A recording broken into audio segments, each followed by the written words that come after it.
just asked to introduce Jake. This is my friend Jake. This is a really off-the-cuff introduction. I met him when I was at college for 1 year in Union. He is a creation scientist guy, so he knows a lot about creation and science, and which is cool because we believe in creation. So he's going to teach us, and science too. Yeah, both of those. So he's going to be teaching us about both those things today, giving us an introduction to creationism, the science behind it, and hopefully helping us understand it a little better. So this is Jake Ramgren.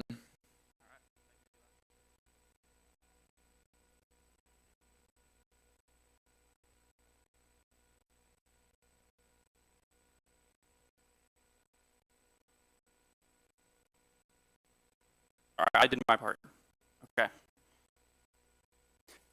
All right, yeah, so hello, my name is Jake Ramgren. I was down in town. I'm visiting here because this past week I went to two creation conferences. The first one was in Dayton, Tennessee, which is actually the 100-year anniversary of the Scopes monkey trial. A very famous trial happened in 1925. Got to visit the courthouse and things like that, and then went to a conference on this is really like the kind of frontier of creation science. So a lot of ideas being put forward, explaining things we don't know, a lot of disagreement, a lot of fights breaking out. But so I went to two conferences. So the first one was Dayton, Tennessee, like I said, and then on Wednesday I had a 7-hour drive down to St. Louis, Missouri, where our second conference was at the Creation Research Society. And so yeah, so this will be a little bit different. So those I was giving very, very I guess a lot more scientific presentations, but when I do things like this, I like to just kind of introduce what we do as creation science, as creation scientists. So if I get that first slide up, yeah, what is creation science? So that is myself and a friend of mine named Peter Brummel, and we are at the International Conference on Creationism, which happens about every 4 years. This one happened 2 years ago. So the next one's in 2027, and we're talking about a little abstract there. Yeah, so for myself, as you see myself, my background is actually zoology. So I entered the creation science field from studying animals. So that's me with an alligator. That was my senior research project down in Louisiana. So I went to school at Union University, got my degree in zoology there. For my senior research project, I went down with the professor to capture some alligators. So we get next slide. Now, where you can find me in the creation movement is on a website called the New Creation blog. I did bring some like little business cards that have that link on there, but if you just type in newcreation.blog, you will find an excellent resource of just a bunch of different articles that are basically taking what scientists are doing, what creation scientists are doing, and we're kind of explaining that for the people in the pews, right? The general audience who just want to know a little more about creationism and what's happening on the forefront of science. So it's a great resource. I write for them. Actually, the article just came out on Wednesday. We publish every Wednesday, at least we try to. And the one that came out last Wednesday was written by me. So that was basically what I presented on in my research this past week. I published a blog article on that, so you can check that out. Hit the next one. That's me presenting at a chapel. It's a little Christian school chapel talking about the same thing, basically very similar to what I'm kind of showing you guys. So I go around and I speak, and I write for the blog, and I speak in around Massachusetts, where I'm from. So yeah, the next one. That's me at the courthouse. So I'm sitting in the judge's chair from the 1925 courthouse of the Scopes monkey trial. So just a tiny bit of background on that. So that again, in Dayton, Tennessee, there was a high school science teacher who started to allegedly was starting to teach evolution. This is when evolution was relatively a lot more controversial even than it is today. And so he started teaching it, and his town was very traditional, very Christian, very evangelical.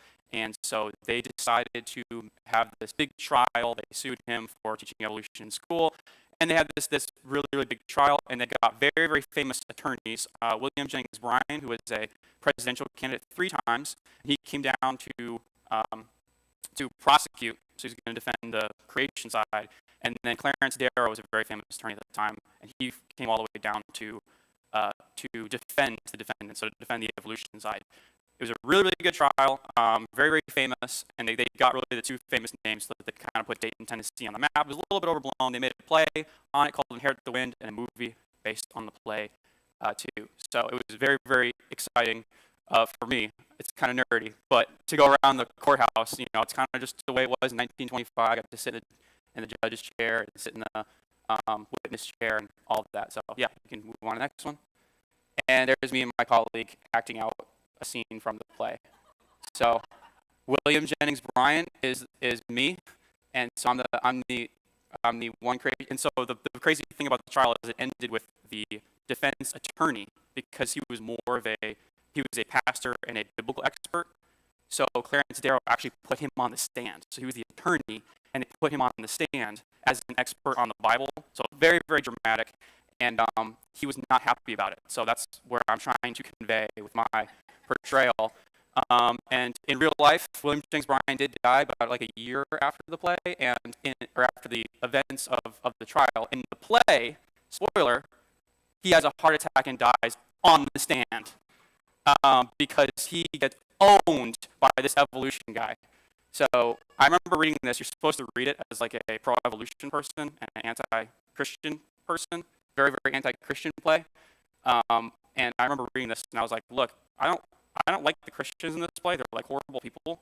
But like, I'm not really on your side either, because I feel like you're supposed to win a trial. You're not supposed to cause a heart attack and kill the other guy. That's not really, like, how is that the hero of the situation? Is the guy who kills the other one on the stand? But anyway, I digress. You can move on. So I stopped talking about this. So what is young Earth creationism really? What are we actually doing? Why am I going to conferences on something called creationism? Well, young Earth creationism is the belief that the universe and living organisms originate from specific acts of divine creation, as in the biblical account, rather than by natural processes such as evolution. So we hold to the idea that molecules to man evolution, where all living things are related, all living things, not just animals, but bananas and grass and bacteria, we object to the idea that all these living things have a common ancestor billions of years ago. And we object to that on biblical grounds. But we still like science. Kind of crazy. We still like science, so we meet together and we put together scientific models that are based not on the evolutionary ideas, but on the scripture account of Genesis. Because guess what? We have an eyewitness account from Moses on Mount Sinai, where he was given an account on here's how creation happened. And so that's data to us, right? That's scientific data. We have an eyewitness account of the first week of creation. And it's not even Moses, it's God, all right? This is not like, there's some debate about lots of other books of the Bible because there's humans writing it down, and they're just like, let's translate this. What is this author trying to say? Put it in the context of the time. What other context can you have other than God said it to Moses on the mountain, right? So that's an eyewitness account from God. This is what happened on creation week. And so we take scientific models and we try and find scientific models and build them on what that eyewitness account says. Next one. All right, so to understand what creation science is like, I want to start with talking about what creation science is not. Get the first one. You can do that. Yes. Creation science is not God of the gaps. This is one of the very, very most common objections thrown at creation science, which is, well, you just do science, and then when you don't know something, you just say, well, God did it, right? And that is a problem in the way some people do their science. Some people do, practice this, and they'll say, oh yeah, we know a lot of answers, but why does the universe look billions of years old? Because stars are so far away. Well, God just made it that way.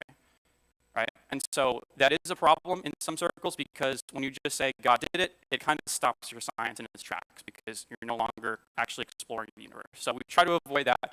We are not God of the gaps. Get the next. All right. I think I'm supposed to have pictures up there too. There we go. Okay. So perfect. Yeah, great.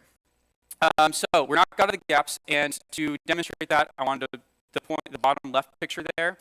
I'll explain what that is. That is a model that was constructed in the last few decades, I believe the 90s. A big paper came out. And this is something called catastrophic plate tectonics, which is, if you can see, again, we're looking at bottom left picture. There are two plates, basically. Plates are sitting underneath all the continents. two plates are running at each other, and one of them is actually, when they collide, one of them is actually moving underneath the other one.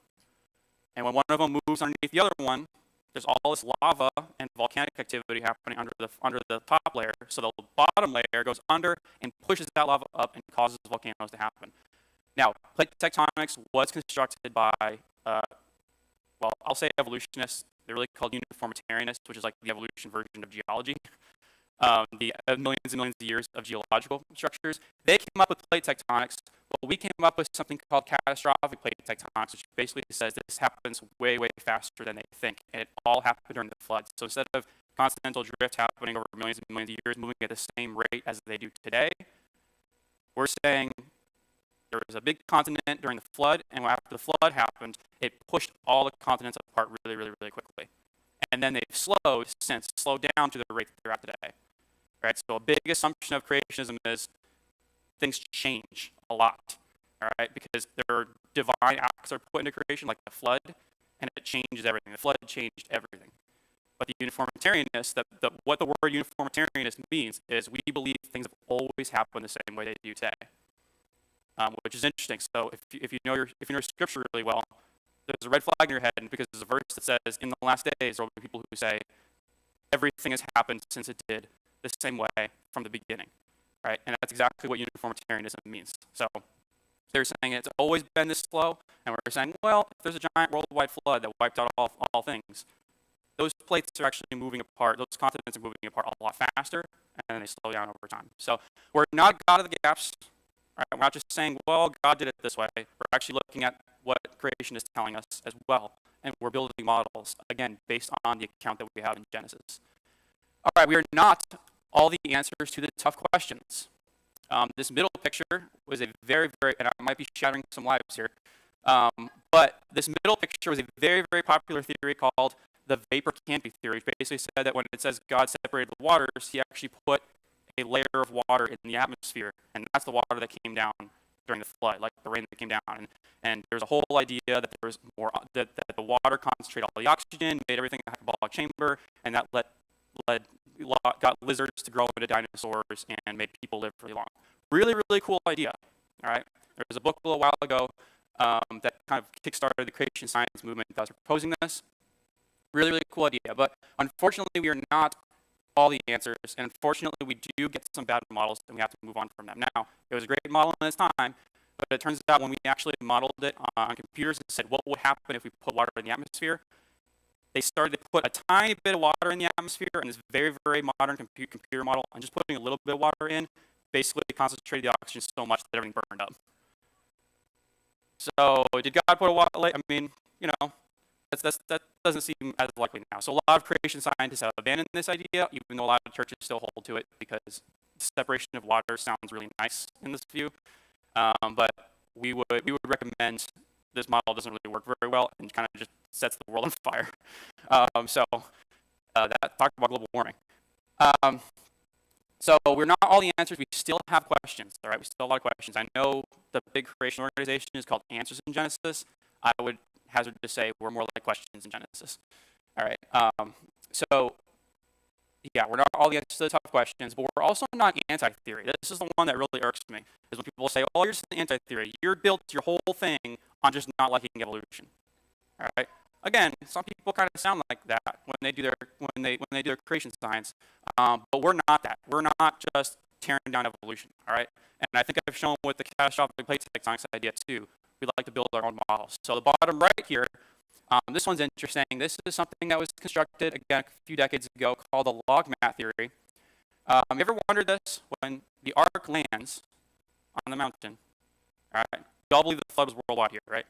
Is that right? Flood covered everything? All right, so flood covers everything, everything's dead. Ark lands, you have every kind of animal on the ark, right? And then today we have marsupials on Australia. We have Galapagos tortoises on the Galapagos Islands. All right, we have things in New Guinea, we have islands across the world. Do you ever wonder how they got there? Creationists have wondered that for a while too. And so they proposed this idea that after the flood's disrupting everything, we're going to get a ton of trees that are uprooted. Tons and tons and tons of trees. All right, uprooted, demolished, and they are going to end up, because the ocean's moving in currents and everything, they're going to end up piling together. And once these animals get off the ark, you're going to have piles and piles and piles of trees basically settling into the ocean's currents and just moving along with the currents. And if you look, I encourage you, if you Google what are the ocean's currents, all right, and you look at the line drawn through all the ocean's currents, they hit every single island where we find a lot of life on them. So we proposed that as the animals spread from the ark, they've done something called rafting, which is they've hopped onto these piles of trees and they've traveled across the globe, as God said, go replenish the earth, right? He told that to man and he told that to the animals, go fill the earth. As they're filling the earth, they hitched a ride on these trees, they landed on these islands, and then once those trees decayed and fell back into the ocean, disappeared, the animals got stuck on there and they had to make that their home. That's where we find them today. Works really, really well. And guess what? Hit the next slide. Not yet. More on that in a second. But I do want to say what creation science is. So keep that raft theory in mind, because I'm going to come back to that. But what I want to tell you is creation science is biblically founded. All right, it is biblically founded. And so this is actually on the New Creation blog. We didn't put it together, but we're using it, which is Dr. Leonard Brand's model for scientific and biblical interpretation. I won't go through all the steps of that graph. You can find it on the blog. But basically what we're doing is we look at the scripture first, right? We interpret the scripture, and then we look at the science, and we interpret the science based on the scripture, and then we kind of go back and forth. The science tells us something. We look back at the scripture, and guess what? Sometimes the science does have to help us interpret our scripture a little bit. I can give you one good example of this, where people based solely on Aristotle and scripture, they said that the sun is revolving around the earth, right? So the sun revolved around the earth. And they were committed to that because in their view, right, when, who was it? Elijah had to hold his arm up and win the battles? Some Bible person. What's that? Moses. Thank you, Moses. I was like, I need a pastor here. All right, I'm in the right place. So Moses pulled up his arm, right, to fight. And is this when the sun stopped in the sky? Oh my goodness, Joshua. All right, thank you. So Joshua prayed, and the sun stopped in the sky and helped them finish their battle. Yes, all right, I got that part right. Okay. So because of that, everyone's like, well, okay, so the sun is going around the earth because it had to stop in the sky, right? Well, when you look at the science, all right, we've kind of figured out that the sun is standing still and the earth is going around the sun. So sometimes when you look at the science, you have to go back and say, well, the sun stopped in the sky for the people fighting in the battle, right? For them, that's true. They looked up, the sun's still there, right? But God did something else there. He didn't stop the sun. The sun's not moving, right? He had to stop the earth, which is one of the craziest miracles to me because the amount of things that have to happen for that to for everyone to survive that blows my mind. And I like to think that our calculations for how old the universe is just a little bit off because the earth and sun just stopped their motion for a little while. And we're always going to be a day off in our calculations because of that. But anyway, so it's a little uncomfortable, if you're staking. I get it. You're staking your heart and your soul on the words of Scripture, right? I get that. But we do have to realize that there have been times where we've gotten Scripture wrong, and sometimes, and if you get the Scripture wrong, you're not gonna There's not a lot of ways for you to go, oh, my Scripture's wrong, right? You can be convinced by somebody else, or sometimes you can be convinced by if the things in creation don't match what you're looking at in the Scripture. Might have to adjust your scripture a little bit, your interpretation. So that is an option. But again, if you're going to pick one or the other, we hold fast to that eyewitness account that we have in Genesis. All right, next slide. Okay. Here we go. So we are continuing on with the biblically founded. A lot of our models are again based on specific verses in Scripture. So. Here we have in Genesis 8:17, it says, bring out with you every kind of living thing that is with you, all flesh, birds and animals, every creeping thing, that they may swarm on the earth and be fruitful and multiply. This is one area I've done a lot of research in. We take that scripture, and again, we see animals dispersing, we see them replenishing, we see them filling the earth. All right, and we base models on that. And what you see there is a picture of basically what we call our created kinds, or our barmins, because we want to put everything in Hebrew for some reason. Barman is Hebrew for created kind. And we say that God created everything in kinds, right? But those kinds didn't just spread across the world, they also diversified. So if you have a dog kind, 2 dogs leave the ark, and they diversified into all the types of dogs that we see today. All right, so we're basing it on Genesis 8:17, It might not be saying that, but we think it is because we also match up what we see in creation. That we have lots of different dog breeds. I don't think we had 2 poodles and 2 chihuahuas and 2 Great Danes all in the ark. I think the dogs alone would be hard enough to take care of. We think there were 2 dogs, and since they've diversified since then. So again, this is our model building, but our model building is based also in the scripture, not just in what we see in creation. Next one. In the 600th year of Noah's life, in the 2nd month, on the 17th day of the month, on that day, all the fountains of the great deep burst forth, and the windows of the heavens were opened. All right, we built a lot on this verse. Basically, what we have on the right is our geologic column. That's something that when we look in the earth, we find fossils, right? Everyone heard of fossils? Lots and lots of fossils in the earth. And what we find is they have a certain order to them, where we see a lot of different organisms found in a fossil layer here, and then the next layer up is like a bunch of different kind of fossils. And the next layer up is a bunch of different kind of fossils. And so we're not, we have to figure out why that is. And what we've essentially decided is, again, when you look at why would we expect to find a bunch of geological layers filled with all these fossils? Well, we do believe that a few thousand years ago, a flood came across the entire earth. That flood's going to explain a lot of things that we see in creation. And one of those is we basically have taken the geologic column, and we have basically found where the flood begins, because we have a bunch of nothing, and a bunch of life suddenly buried. Okay? We think that's where the flood begins. And then we even think we know where the flood ends. All right? And we can see part where a lot of different life stops, and then some new types of life we see a little bit less commonly in the next few layers. And we think that that was after the flood while they were dispersing. Okay, to be honest with you, creationists go at each other's throats about where the flood ends in the geological column, but that's a story for another day. So we've taken the geological column, we've interpreted it based on the idea that the windows of heavens were opened, all right? The fountains burst forth, and water covered the whole earth and buried everything. And that's how we interpret the geological column. Really, really, really cool stuff. And I'm not even a paleontologist, okay? All right, next one. All right, here's a big one, and here's why we're creationists, really. Here is why we shouldn't really be called young earth creationists, okay? And I'll tell you why. Because a lot of why I believe in creationism is from this verse right here. But the tree of the knowledge of good and evil you shall not eat, for in the day you eat of it, you shall surely die. All right? And we have a verse in Romans as well. It talks about through sin came death, right? It says there was sin, and then there came death. If you're going to take evolution's word for it, you're going to have millions and millions and millions of years of disease, parasites, predation, all right? All of these things, and even worse things, okay? There's a lot of horrible stuff in nature. And you're going to have all of that for millions and millions of years, even before you get to Adam and Eve, or any humans, okay? And so you basically have to say that when God looked at creation, he said, very good. He was looking at that when he said it. All right? And he said, this is very good. This is perfect. This is my creation. This is how I wanted it to be. Right? This is very good. That's not the worst thing that happens out there. Okay? And there are kids in the audience, so I won't get into that. But we don't think that God looked at creation like that and said, very good. We don't think there was death in the world when he said, very good. And if there was death in the world, we're not sure why he sent his son to die, so we wouldn't have to die.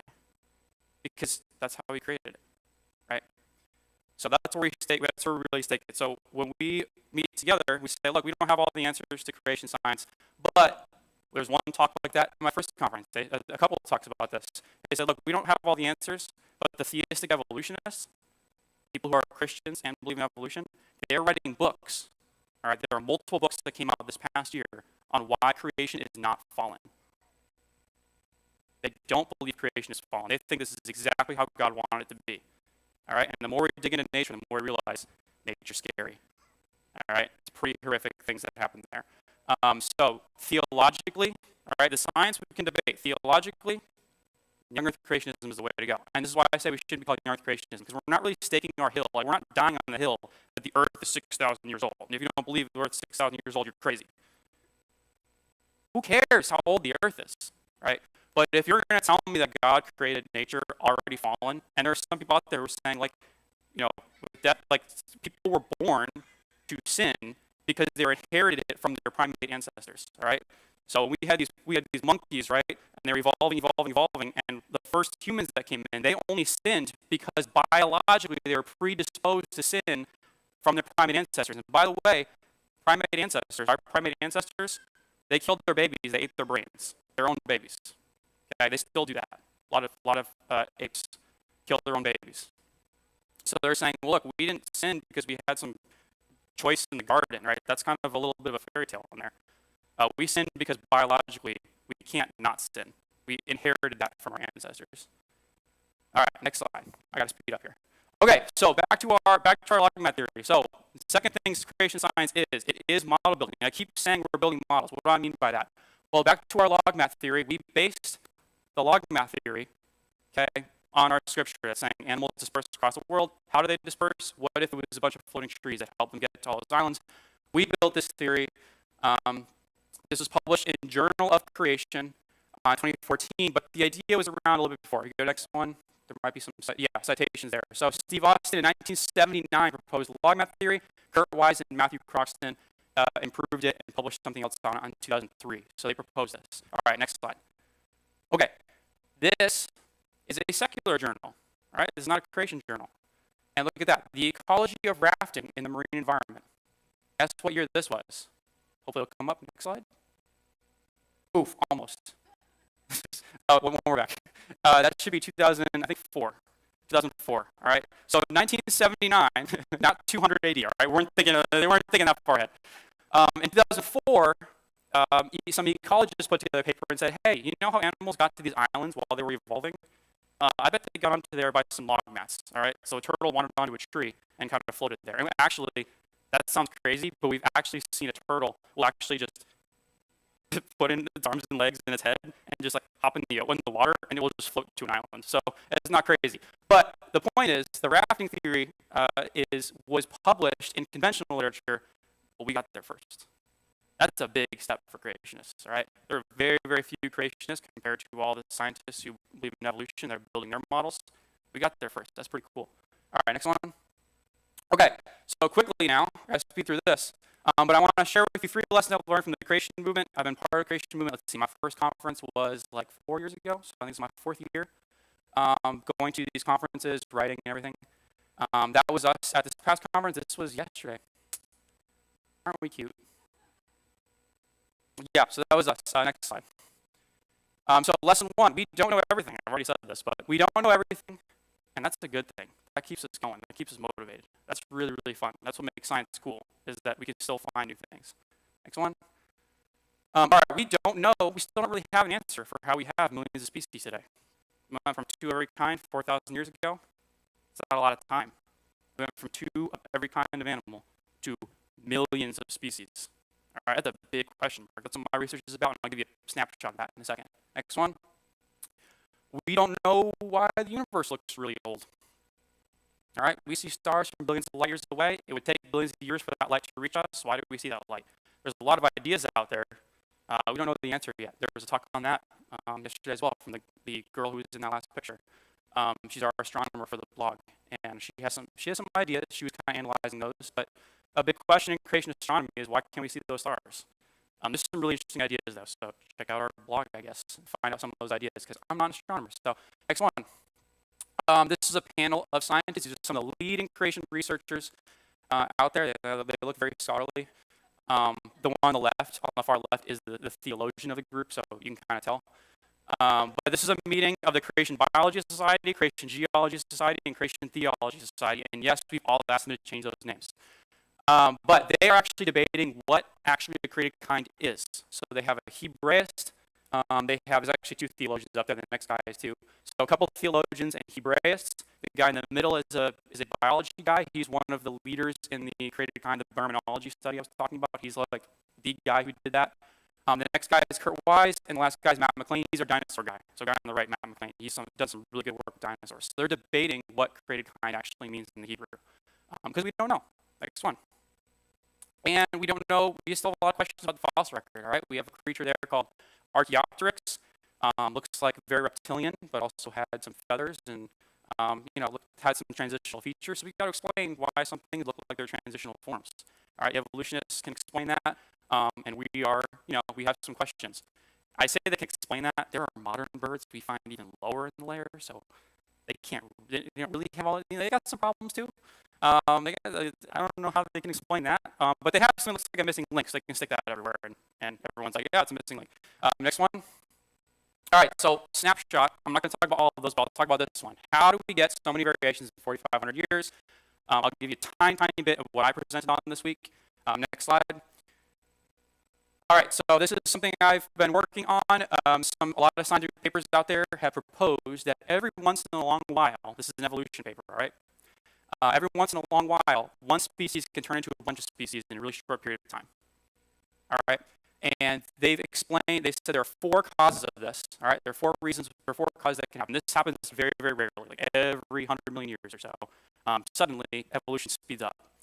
All right, and there are 4 causes of this. The first is number A, geographic colonization. One bird goes from Africa to Madagascar, diversifies into 4 different species. B, extinction events. Meteorite hits the world. You've all heard this one, right? Meteorite hits the ground, kills all the dinosaurs. There are a few mammals that were alive then. They survive while the dinosaurs die off, and then they speciate really, really quickly. Third one is appearance of new resources, which is a new mountain range forming from those plate tectonics I was talking about. New mountain pops up, new plants colonize the mountain, new animals come in to colonize the plants. All right, those are new resources help things speciate really quickly, which means make new species, right? And then finally, key innovations, which is more of an evolutionary idea than the others, but this is basically a fish has a mutation, which is like a mess up in the gene code, and a new thing pops up, which is a new job development, and because they have new access to things because of that, they can speciate really quickly. So those are 4 causes. Got it? With me? Cool. All right, next one. All right, so it's called adaptive radiation. I'm trying to find a way. All right, this was interesting to me because I'm like, we need lots of speciation in a short period of time. How do we get there? Well, there's already kind of a model for that in the conventional literature. And when I was reading about that, something struck me, which is that a lot of these things sound kind of familiar. They're supposed to cause speciation. Hit the next one. All right, we have massive extinction events. Does that sound familiar? Next one. New land to colonize. You smell what I'm stepping in? Next one. Appearance of new resources. And of course, the last one was new features. One more. That's the flood of Noah. I'm sorry. We've had that for a while now. Flood covers everything. Ark lands on a mountain.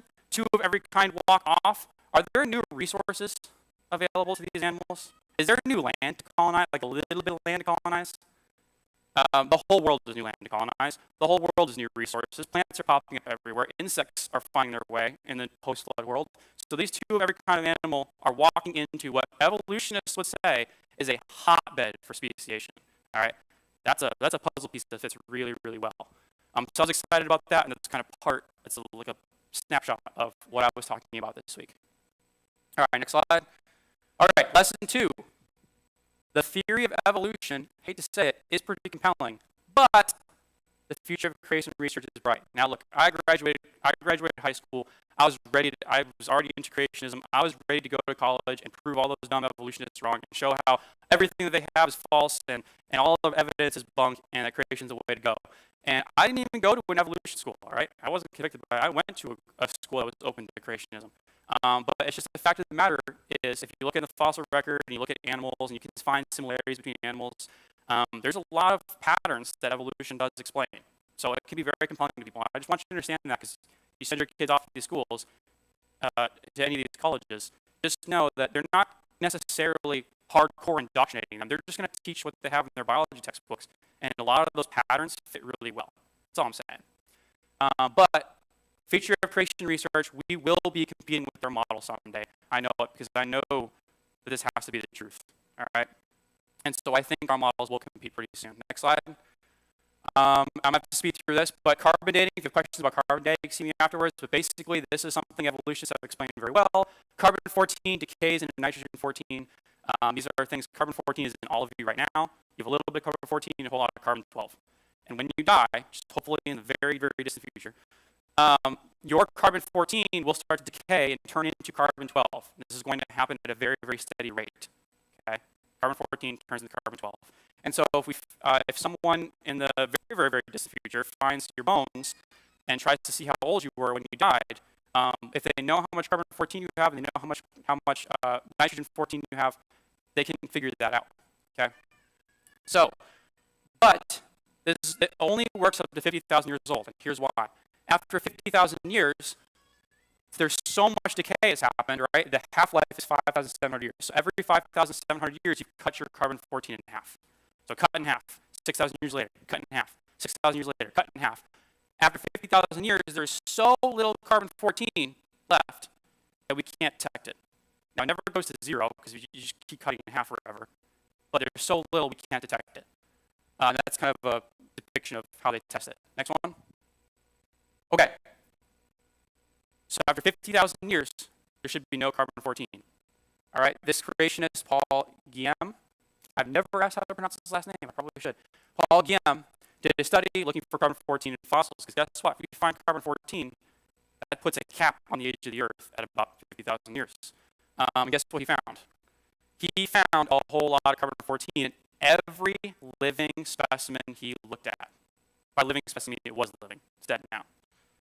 But every fossil he looked at, he found carbon-14. So the evolutionists took a look at that, and they said, look, you're finding contamination. Your own cells are falling into your experiment. Bacteria is falling into your experiment. It does happen. Carbon-14 is still mixing in with things today. So it's today's carbon-14. It's not carbon-14 that was native to the organism. And so we've kind of gone back and forth on that. Andrew Snelling, who I've met before, he's with Answers in Genesis. He was head of the research program for a while. He's now retired, living his best life in Australia. But he actually went down and found some diamonds, really, really compressed under the earth, no contamination get in, and he found carbon-14. And then he took those diamonds out and found carbon-14 in them, and then he also noticed that every time he ran the test, he was getting the same amount of carbon-14. Now, if it's contamination, it's crazy contamination, and you're going to get different numbers every time. But he's getting the same amount every single time, so he's pretty much ruled out contamination. So my point is, carbon dating looks really, really convincing, okay? And it still works. Creationists actually use it up to a certain extent, all right? It still works. The logic is valid. That's why evolutionists say you're crazy for denying it. It's crazy to deny all of it, but it's also crazy to use it to say that the Earth is 50,000 years old. So that's just an example. Evolution looks really compelling, but we keep doing our research. We keep going right at the problem, and we're finding some answers. Next slide. Oh, and you can read more about carbon dating in my article on the New Creation blog. How about that? Next slide. All right, this is a crazy one. You ready for this? I might have to end with this. Tiktaalik is a fossil that was found, I forget what year, this century though, so within the last 20 years. Basically, here's what happened. These evolutionists were like, look, we know there were fish, we know there are land animals today, there has to be an animal in between. There has to be a fossil of a missing link between fish and things on the land called tetrapods, right? Because we have 4 legs, 4 feet. Our names are really, really good. But we need a tetrapod missing link. And they said, according to evolution, we should find this in the Canadian Arctic. We should find this in Devonian rock. And this is where it is. And if we don't find it, evolution's kind of in trouble. Or we'll have a hard time, we have to explain that. And they went and they looked on the last month of their expedition. They found this guy. This is Tiktaalik. Looks like an exact cross between a fish and a land animal. Holy moly, we're in trouble, aren't we? All right, and before I give you the creationist version of this, I want to take a quick break. Next slide. Here's why we should not panic when things like this happen. Okay?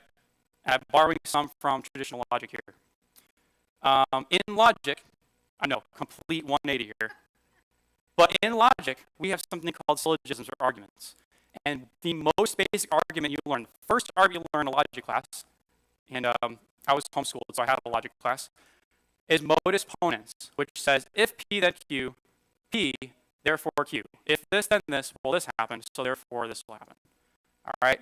And yeah, so I'm actually a Red Sox fan. I was at the Cardinals game yesterday. I was rooting for the Cardinals, okay, because they weren't playing the Red Sox. But if the Red Sox win, I will be happy. All right? And they actually did win last night. So the Red Sox won. So even though the Cardinals lost, I'm a little happy. I'm sorry. All right? I'm happy.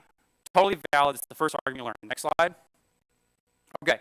There's another argument that says if P then Q, Q, therefore P. All right? See the reasoning the other way now. So that's basically if the Red Sox win, I'll be happy. I am happy. Therefore, you all know the Red Sox won. All right? Does that work? Actually, it doesn't. All right? There's a lot of reasons I could be happy. All right, maybe, next one. Maybe I just finished a really good Western. I really love Westerns. There's very, very few things in this life make me happier than watching a good Western. All right? If I watch a Western, I'm happy, and you walk by and saw me watching a Western being happy, like, oh, hey, the Red Sox won. Like, what are you talking about? It's basketball season. Next one. I could have just finished a nice cold can of Coke. Guys, it does not take much in this life to make me happy, okay? I'm just telling you right now. Could have finished a nice can of Coke. Next one. Or it is basketball season and the Celtics just won. That makes me happy too. Big Celtics fan. So we can't reason from the consequent back to the antecedent. You can't reason from Q back to P. Next slide. No, you can't do that. Extra hard. No, you can't do that. Okay, that's the fallacy of affirming the consequence. So if evolution is true, we should find a tetrapod missing link right here. We found a tetrapod missing link right here. Therefore, evolution is true. Which one do they use? The valid one? No. The fallacy? They technically use a fallacy. Now, all of science uses that, all right? If my model is true, then I find this. And this is why we've changed models over and over and over and over again, because we keep going, oh, I predicted this, therefore my model's true. And the next guy comes along and says, well, here's my model, and I predict the same thing. Okay? Do we predict the same thing? Next slide. Floating forest model. In 2004, Kurt Wise, he was one of our best scientists, published a paper on extinct plants. He was trying to find out how to explain the order of plants in the fossil record. He suggests that before the flood, because plants look like they're going from simple to complex, evolution predicts it very well. Our evolution said, look, we have simple plants here, and they build up to big giant trees on land. They start in the water, go towards the land. It's beautiful. All right, and evolution explains, I think he did this test and said evolution explains the order 98% of the time in the fossil record, which is insane.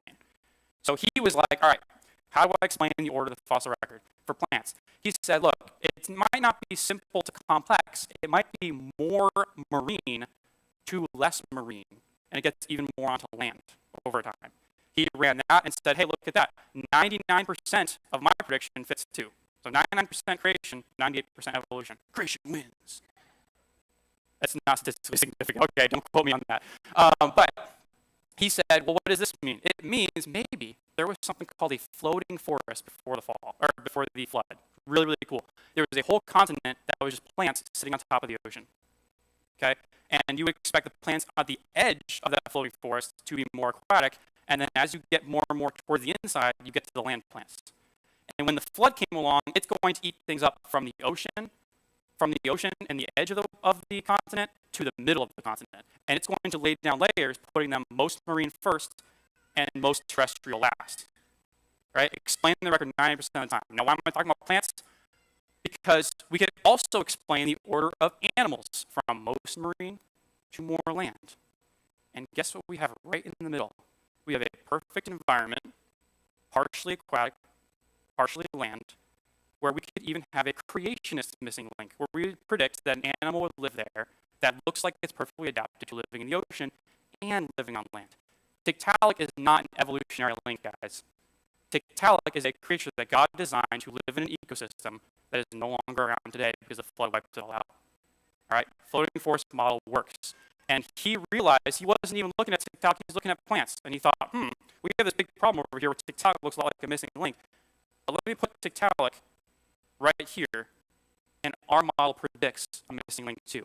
And if creationism was a dominant model, all the scientists were creationists, not evolutionists, they might have come across this, and they might have said, hey, we should find the Devonian rock layer in the Canadian Arctic, a creature that looks partially adapted to ocean, partially adapted to land, and they would have gone out and found Tiktaalik too.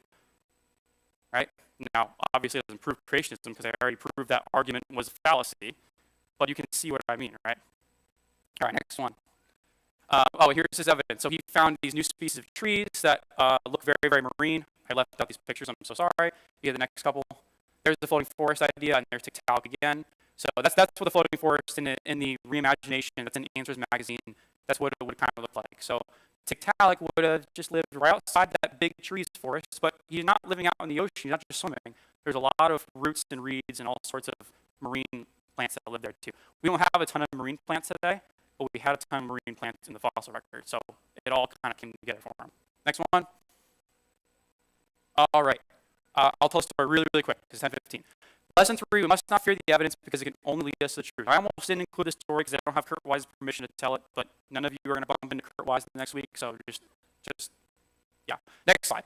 So Kurt Wise is one of our best creation scientists. He studied under this guy on the left, whose name is Stephen Jay Gould. Stephen Jay Gould is the most famous evolutionist of the 20th century, bar none. He's the Charles Darwin of the 1900s. Okay, and Kurt Wise was the creationist even when he studied under Stephen Jay Gould.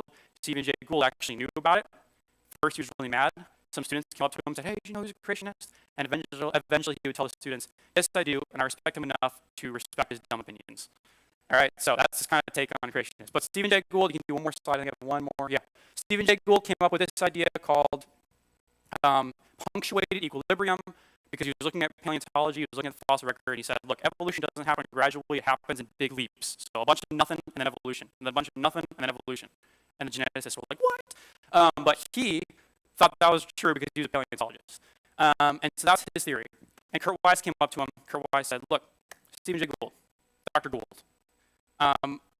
my theory says there's a big flood that happened, and that was the big leap they were looking at. All that, there was a whole lot of nothing, and there was a flood, and then there's a big jump. All right. And Stephen Jay Gould looked at his data, he looked at his model building, and Stephen Jay Gould said, Kurt, and this is Kurt telling me, Kurt told me this story, okay, so I heard it from him. Stephen Jay Gould said, Kurt, your model explains more of the evidence than my model does, but I can't go there. And Kurt Wise said, what do you mean you can't go there? He said, I can't go there, because if your model is true, this is word for word what Kurt Wise told me. If that model is true, there was a worldwide flood. And if there was a worldwide flood, then there is a God. And if there is a God, that God is not very happy with me. So I can't go there. He said that to him in his office. And according to Kurt, he said for the rest of his time studying under Stephen Jay Gould, every once in a while, there would be some other student bring him a model, say, what about this? And he would hear him say, I can't go there. And he said, only I knew what he really meant by that. So evolution is very compelling. Future of creation research is bright, but don't tell me that it's all about the science for them, all right? Because there's a little bit more going on there. I think you guys know what I mean. Thank you guys so much for having me. I appreciate it a lot. Great audience, and happy to take any questions or give you cards. Check out the New Creation blog, and that's all I got. Thank you.